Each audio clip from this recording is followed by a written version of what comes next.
everyone. Welcome to Reading Rainbow with Miss Maddie. I'm Miss Maddie, and today we're going to be reading The Library Lion, written by Michelle Knudsen and illustrated by Kevin Hawks. So what do we think this book is going to be about?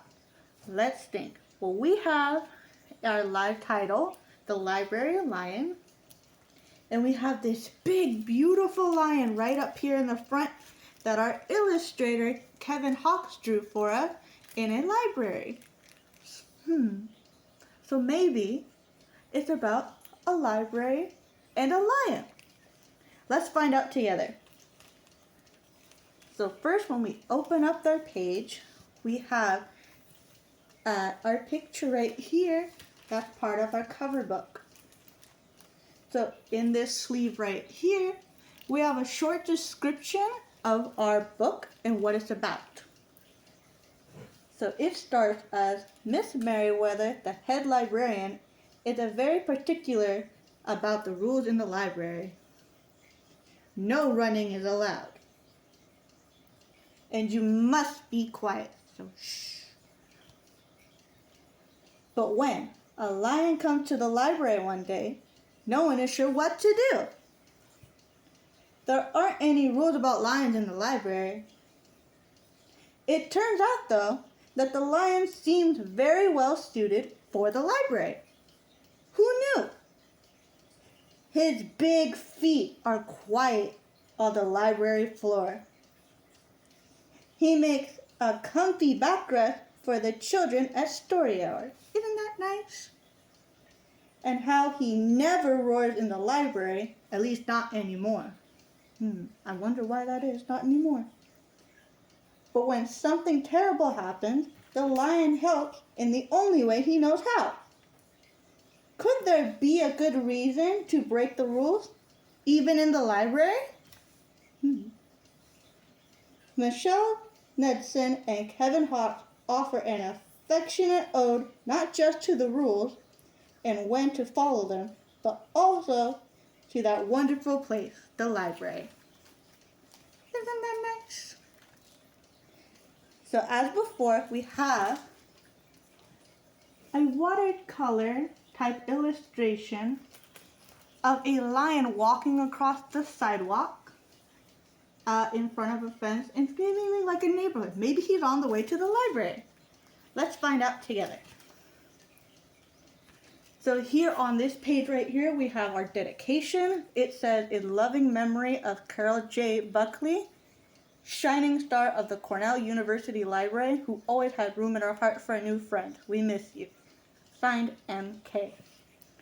Another dedication is to Priscilla, our first personal librarian, from K.H. I'm assuming these are the initials of our author and our illustrator over here. So let's start off together. The Library Lion by Michelle Knudsen and illustrated by Kevin Hawks. One day, a lion came into the library. He walked right past the circulation desk and up into the stacks.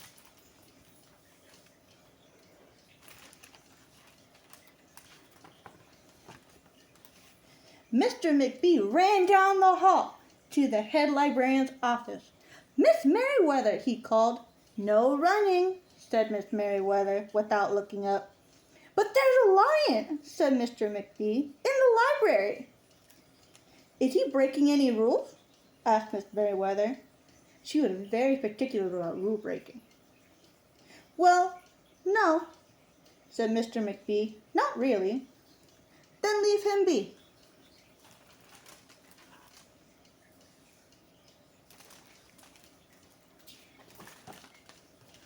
The lion wandered all around the library. He sniffed the card catalog. He rubbed his head against the new book collection.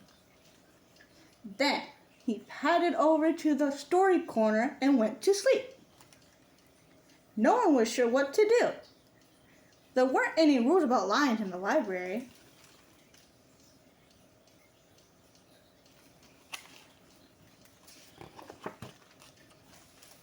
Soon, it was time for story hour. There weren't any rules about lions at story hour either. The story lady seemed a little nervous, but she read out the first book title in a good, clear voice. The lion looked up. The story lady kept reading. The lion stayed for the next story, and the story after that. He waited for another story, but the children began to walk away. Story hour is over, a little girl told him. It's time to go. The lion looked at the children. He looked at the story lady. He looked at the closed books. And then he roared very loud. Roar!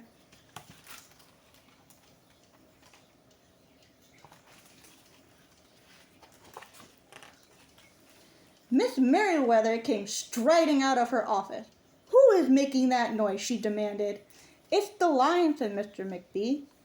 Miss Merriweather marched over to the lion. If you cannot be quiet, you will have to leave, she said in a stern voice. Those are the rules.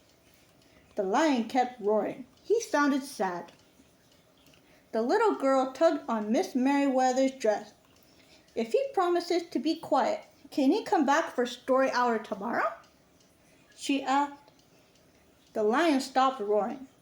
He looked at Miss Merriweather. Miss Merriweather looked back. Then she said yes. A nice, quiet lion would certainly be allowed to come back for the story hour tomorrow. Hooray, said the children.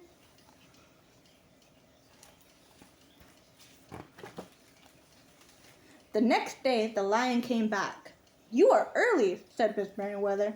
Story hour isn't until 3 o'clock. The lion did not budge. Very well, said Miss Merriweather. You might as well make yourself useful. She sent him off to dust the encyclopedias until it was time for story hour. The next day, the lion came early again. This time, Miss Merriweather asked him to lick all the envelopes for overdue notices.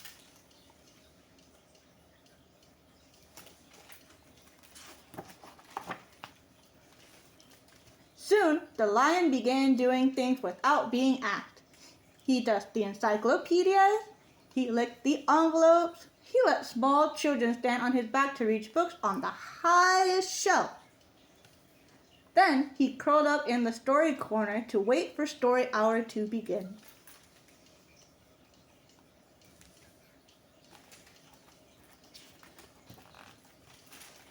At first, the people in the library were nervous about the lion, but soon they got used to having him around.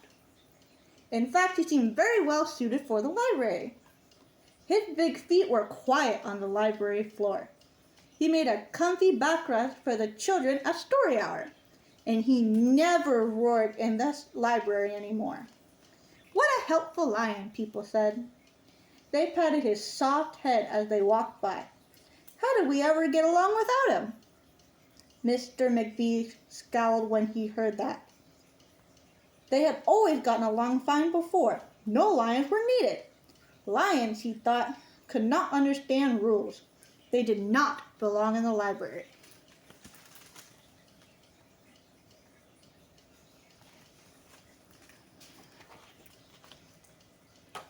One day, after he had dusted all the encyclopedias and licked all the envelopes and helped all the small children, the lion padded down the hall to Miss Merriweather's office to see what else there was to do. There was still some time left before story hour. Hello, lion, said Miss Merriweather. I know something you can do. Ooh. You can bring a book back into the stacks for me.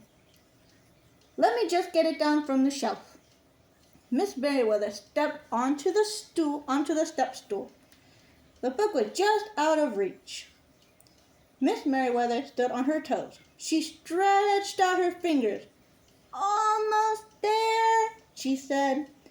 Then Miss Merriweather stretched a little too far.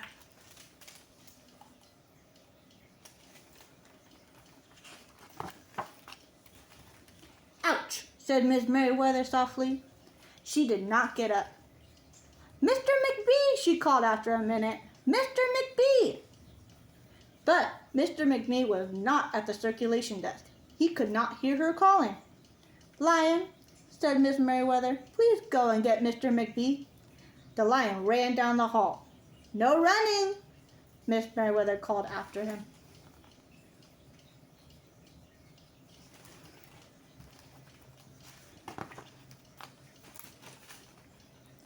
He put his big front paws on the circulation desk and looked at Mr. McBee.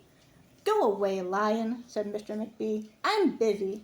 The lion whined. He pointed his nose down the hall toward Mrs. Merriweather's office. Mr. McBee ignored him. Finally, the lion did the only thing he could think of to do. He looked Mr. McBee right in the eye, then opened his big mouth very wide and roared the loudest roar he had ever roared in his life. Roar! Can you roar too? Good job, friends.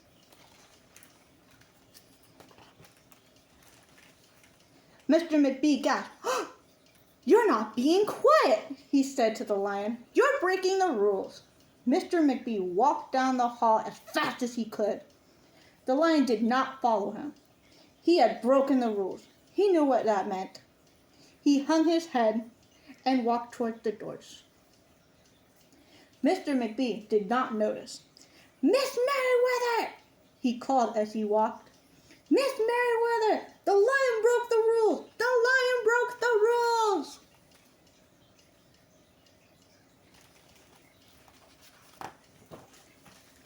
He burst into Miss Merriweather's office. She was not in her chair. Miss Merriweather, he asked. Sometimes, said Miss Merriweather, from the floor behind her desk, there is a good reason to break the rules, even in the library. Now please, go call a doctor. I think I may have broken my arm. Mr. McBee ran to call a doctor. No running, Miss Merriweather called after him.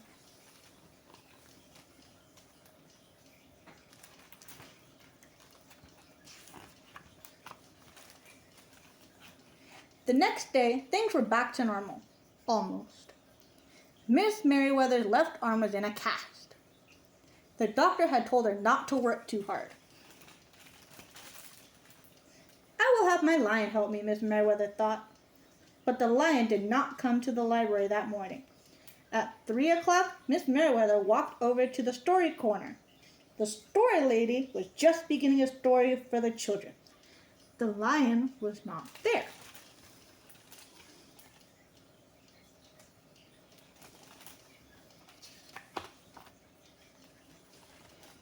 People in the library kept looking up from their books and computer screen, hoping they would see a familiar furry face. But the lion did not come that day. The lion did not come the next day either, or the day after that.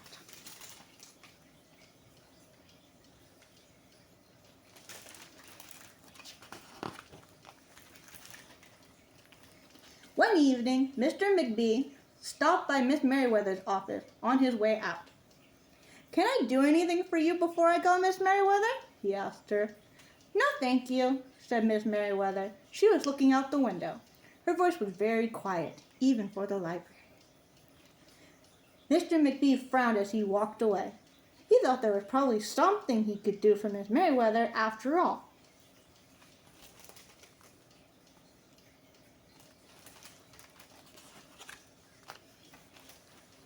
Mr. McBee left the library, but he did not go home. He walked around the neighborhood. He looked under cars.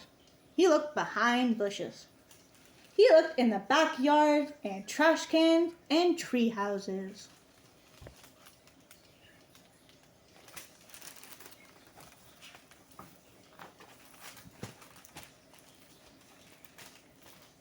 Finally, he circled all the way back to the library. The lion was sitting outside, looking in through the glass doors. Hello, Lion, said Mr. McBee. The lion did not turn around. I thought you might like to know, said Mr. McBee, that there's a new rule at the library. No roaring allowed unless you have a very good reason. Say, if you're trying to help a friend who's been hurt, For example, the lion's ears twitched. He turned around, but Mr. McBee was already walking away.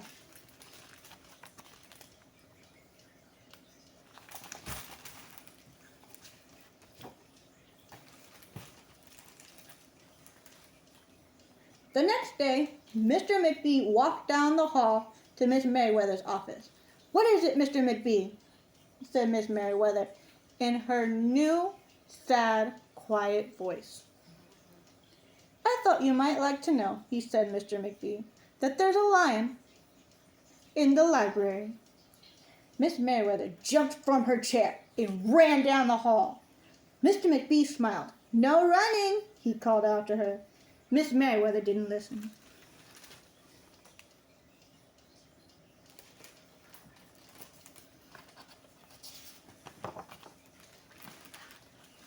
Sometimes there was a good reason to break the rules, even in the library.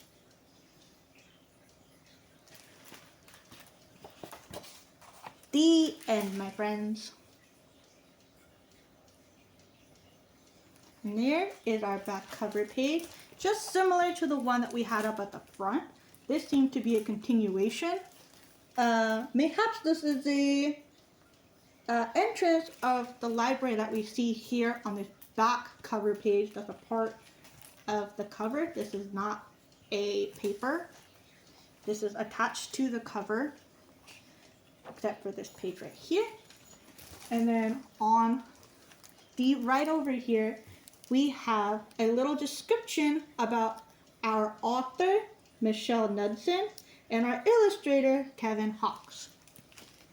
So, okay, everyone, now we are diving into the research that I did for the book today, that we read today, The Library Lion by Michelle Knudsen and illustrated by Kevin Hawks. According to the very back of the book, as we see here, Michelle has worked in many different libraries in New York. She also happens to be the author of Fish and Frog and so many other lovely children's books that we can read for an upcoming Reading Rainbow with Miss Maddi. In this column at the end of the book, she states, "Anyone who loves libraries knows that they are special, magical places where everyone is welcome and anything seems possible. I've made a lot of wonderful friends in libraries, both inside the pages of books, just like this one right here, and among the people who work with them. I love making new friends by sharing how I felt about the book I read, about all the books I read. My friends at the library are lovely people to talk about all things books and find new recommendations to read. That's why I found this book. Our lovely librarian over at the Huntington Beach Central Library helped me pick out this book and highly recommended it to me for our Reading Rainbow today." So, just like in our story, the library is a safe space for everyone, including our new friend, the Library Lion. And now for a lovely illustrator who drew all these beautiful pictures that you see in our book today, Kevin Hawks. Kevin is an award-winning illustrator of many other children's books in addition to The Library Lion, such as Westlandia and Sidewalk Circus, who both happen to be written by Paul Fleischman, I believe is how you say the name. Kevin also shared his experience with libraries and reading in addition to Michelle. Here's what they said.